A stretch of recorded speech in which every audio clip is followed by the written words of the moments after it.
Assalamualaikum warahmatullahi wabarakatuh. Selamat pagi dan salam sejahtera bagi kita semua. Anak-anakku sekalian, siswa-siswi SMP Negeri 2 Segah yang saya cintai dan saya banggakan. Alhamdulillah, puji syukur kehadirat Allah Subhanahu wa taala, Tuhan yang Maha Esa. Pada hari ini kita akan melanjutkan pembelajaran kita, pembelajaran IPA tentang materi bioteknologi. Kita harus tetap semangat ya, walaupun pembelajaran pada kali ini masih dilakukan secara jarak jauh karena ini semua terkait wabah yang sedang melanda negara kita bahkan dunia. Tetapi itu semua tidak boleh mengurangi semangat kita untuk terus belajar. Nah, pada kesempatan kali ini saya akan membahas materi tentang bioteknologi. Nah, pada pertemuan sebelumnya kita sudah membahas tentang apa itu bioteknologi, prinsip yang mendasari bioteknologi itu apa saja. Nah, pada pertemuan kedua kali ini kita akan membahas lebih lanjut tentang bioteknologi. Untuk lebih sebelum kita masuk ke materi intinya, terlebih dahulu silahkan kalian lihat gambar berikut ini. Wow, lezatnya ya. Lihat dari tampilannya, ini adalah makanan dan minuman mungkin favorit ya. Ada yang pedas, ada yang manis, dan juga ada yang gurih. Nah, gambar yang pertama ini ada yang namanya tempe penyet. Ya, ini makanan khas Indonesia ya. Ini paling digemari. Ini ada tempe penyet. Terus ini ada es buah. Ada bermacam-macam buahnya. Varian isinya bermacam-macam sekali. Ada buah naga, ada anggur, ada pepaya, ada telur kodok, dan juga ada nata de coco. Nah, ini makanan khas Itali. Ada roti pizza ya. Ada topping-toppingnya, daging, dan juga ada keju yang merupakan toppingnya. Terus ini juga ada yogurt. Ada yogurt ya. Terus amazing. Ini yang lagi tren sekarang, ada COVID-19. Ini adalah vaksin ya, vaksin. Ya, mudah-mudahan vaksin ini nanti bisa disalurkan ke masyarakat bulan Januari ya. Mudah-mudahan dapat terwujud. Ini yang sering kita makan ya, ayam broiler atau ayam pedaging. Nah, ini di tempat kita, di kampung kita Pandansari, ini merupakan salah satu sentra penghasil semangka terbesar di Kabupaten Berau ya. Terkenal semangkanya. Nah, semangka yang tidak ada bijinya. Terus ini ada juga hormon insulin ya. Hormon insulin ini digunakan untuk mengobati orang yang menderita diabetes mellitus ya. Nah, setelah melihat tayangan tadi, nah pasti kalian berpikiran atau ada tanda tanya yang sangat besar. Ada apa hubungannya dengan makanan-makanan tadi? Apa hubungannya dengan produk-produk ini? Nah, untuk lebih mengetahuinya, kita akan lanjut atau memperdalam pembahasan kita pada hari ini. Nah, adapun tujuan pembelajaran kita pada hari ini adalah untuk mengidentifikasi penerapan bioteknologi konvensional dan juga bioteknologi modern dalam kehidupan sehari-hari.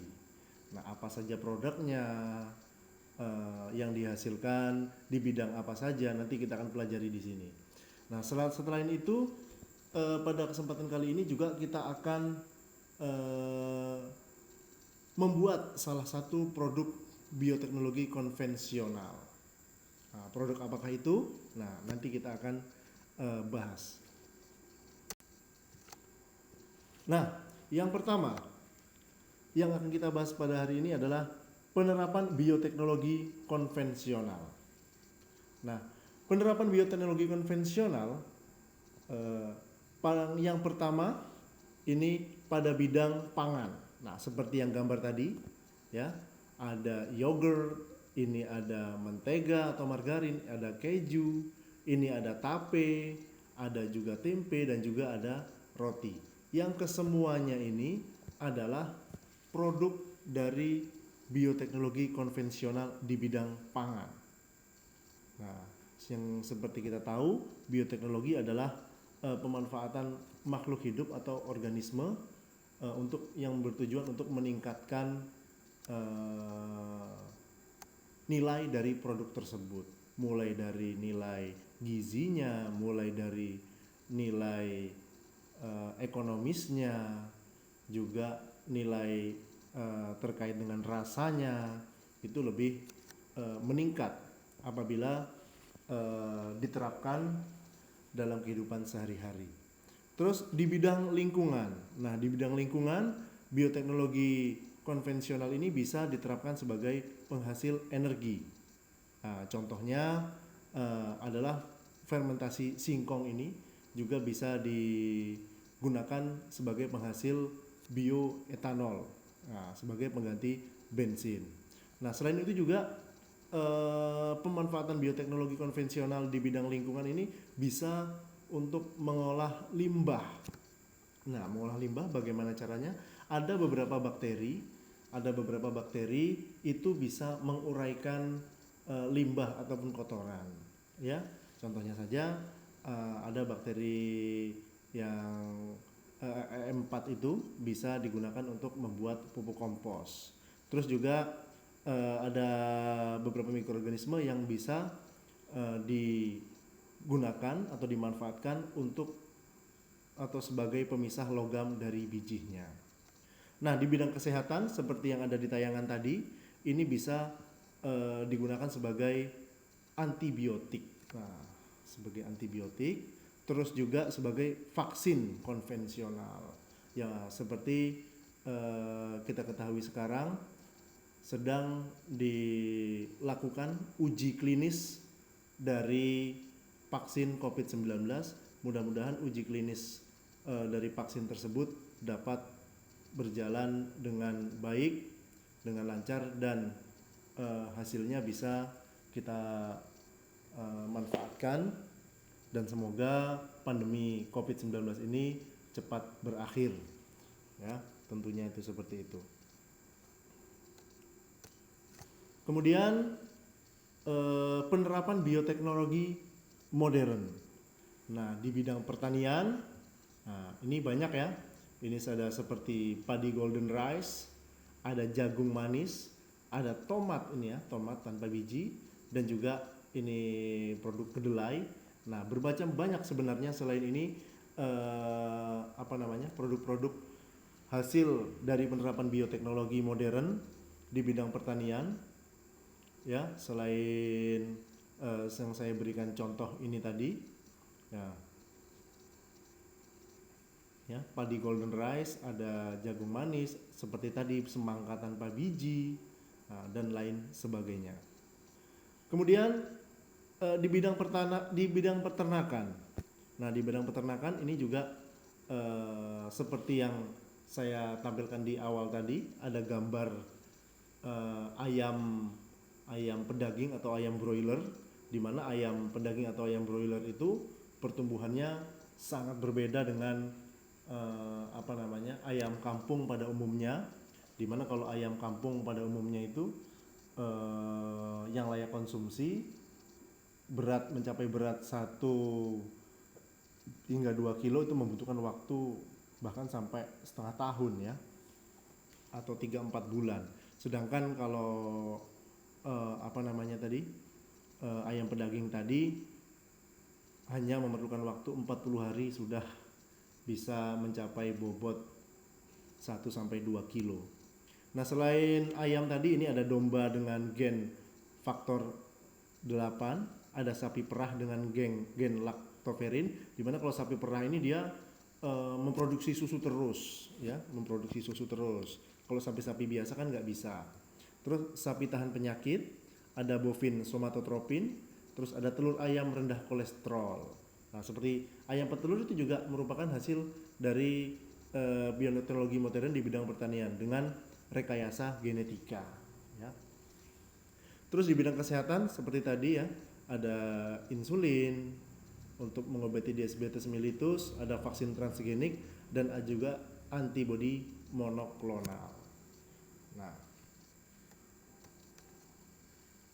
Nah, tadi sudah kita mempelajari atau sudah kita paham beberapa penerapan ataupun produk bioteknologi konvensional dan juga bioteknologi modern. Nah, sesuai dengan tujuan pembelajaran kita pada hari ini, kita akan membuat suatu produk bioteknologi konvensional di mana produk ini ya sudah merupakan identitas dari Indonesia, ya, merupakan makanan khas dari Indonesia, yaitu tempe. Nah, nanti kita pada hari ini saya akan membagikan tugas untuk kalian membuat tempe. Ya, ini sekilas tentang tempe. Tempe itu adalah makanan asli orang Indonesia yang terbuat dari fermentasi terhadap biji kedelai atau beberapa bahan lain yang menggunakan beberapa jenis bakteri rhizopus seperti Rhizopus oligosporus, Rhizopus oryzae, Rhizopus stolonifer atau bakteri roti, atau Rhizopus arrhizus. Nah, sediaan fermentasi ini secara umum dikenal sebagai ragi tempe. Nah, adapun kandungan zat gizi yang terkandung pada tempe ini ada macam-macam, ya. Ada energi, ini kedelainya, kedelai ini tempenya 201, ya, ini protein, lemak, hidrat, abu, kalsium, fosfor, besi, karotin, vitamin B1, air, BDD. Nah, seperti yang kita ketahui, tempe itu memang merupakan makanan yang murah. Tetapi di balik kemurahan dari tempe, simple cara membuatnya, tetapi jangan salah, tempe itu merupakan salah satu makanan yang sangat sehat dan padat gizi. Nah, tadi ada sekilas info tentang tempe. Nah, ini adalah cara pembuatan atau proses membuat tempe. Nah, untuk lebih jelasnya kalian bisa mengunjungi link YouTube proses pembuatan tempe ini, ya. Nah, silahkan dikunjungi. Oke. Nah, tugas untuk kalian adalah membuat tempe. Nah, nanti LKPD-nya akan saya kirim melalui WhatsApp. Nah, tiba saatnya kesimpulan pada pembelajaran hari ini adalah apa yang dapat kita simpulkan pada kegiatan hari ini, yaitu penerapan bioteknologi konvensional itu produknya bermacam-macam. Ini salah satunya adalah tempe, tape, yogurt, keju, dan lain-lain. Sedangkan penerapan bioteknologi modern ada di bidang kesehatan, ada vaksin, ada di bidang peternakan, ini ada rekayasa genetika, ada kultur jaringan, dan lain sebagainya. Nah, saya harapkan setelah pembelajaran hari ini kalian bisa mengidentifikasi atau mengetahui beberapa produk bioteknologi konvensional dan bioteknologi modern yang ada di lingkungan sekitar kalian, dan terutama juga kalian bisa mengaplikasikan bioteknologi baik itu konvensional, terlebih lagi kalau bisa mengaplikasikan bioteknologi modern untuk kemaslahatan umat, ya, kemaslahatan umat untuk kepentingan orang banyak. Nah, untuk pertemuan selanjutnya kita akan mempelajari dampak positif dan negatif dari bioteknologi. Ya, saya berpesan selalu jaga kesehatan, ikuti protokol kesehatan dari pemerintah, tetap pakai masker, cuci tangan, dan jaga jarak. Oke, sampai bertemu lagi di pembelajaran selanjutnya. Saya Iri, Assalamualaikum warahmatullahi wabarakatuh. Selamat beraktivitas dan tetap semangat.